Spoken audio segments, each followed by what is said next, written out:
may parcel ulit tayo ngayon.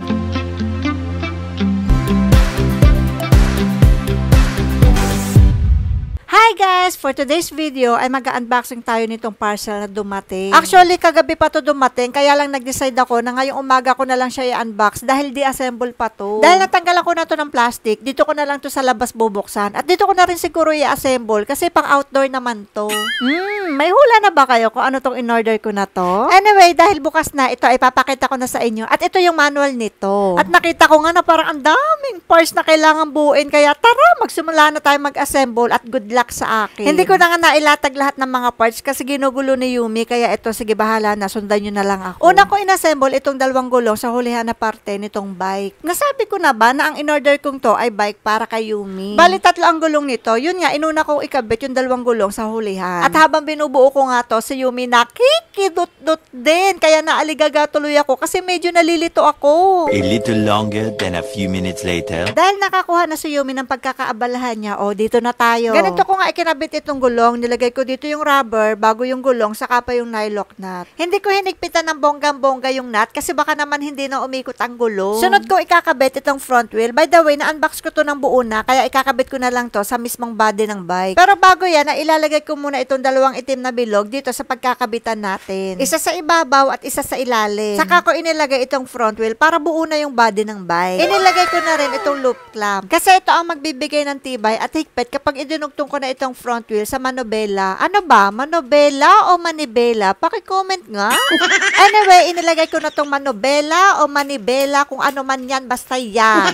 Noong nailagay ko na, chine-check ko nga kung tama ba yung pagkakakabit ko. Kasi parang may mali, kaya kung ano-anong pinagagawa ko yan, pinaikot-ikot ko. Kasi tingnan nyo, kapag dinidiinan ko to, bumababa, kaya lang hindi ko pa maayos kasi sinakyan na ni Yumi. Na-excite na yata ang bata, kaya sige, hinayaan ko na, iikot mo na muna ang bike. Many adorable hours later. Kaya pala bumababa itong manibela kapag tinutuunan ko ay dahil maluwag pala ang pagkakalagay ko nitong loop clamp. Hindi ko naman kasi alam na kailangan palang higpitan to.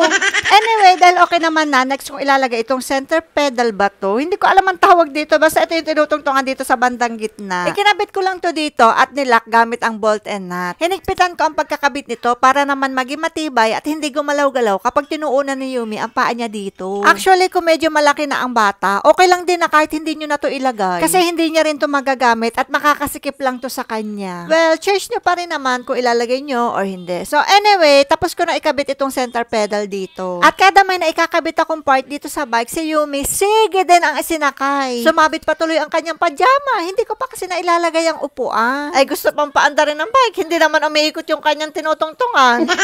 Ay, hinayaan ko nang sakay siya habang ikakabit ko itong sunod kong ilalagay. Ito yung base or yung pagdudugtungan natin ng handle para makontrol natin yung bike. In-insert ko lang itong tube sa bandang likuran nitong bike. At kung mapapansin nyo, meron yung white na bilog sa ilalim at ito namang isa ay ilalagay ko dito sa ibabaw. Ayan. Next, ilalagay ko na itong tubo na magkocontrol dito sa manibela ng bike. At ito rin ang hahawakan natin kung sakaling ayaw magpedal ng bata o edi itulak natin, ganon. Para hindi na tayo nayuko.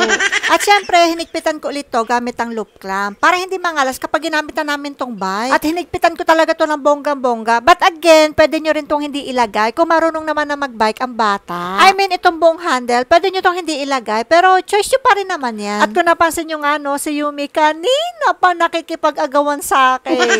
Ay sige, hindi tayo matatapos niyan.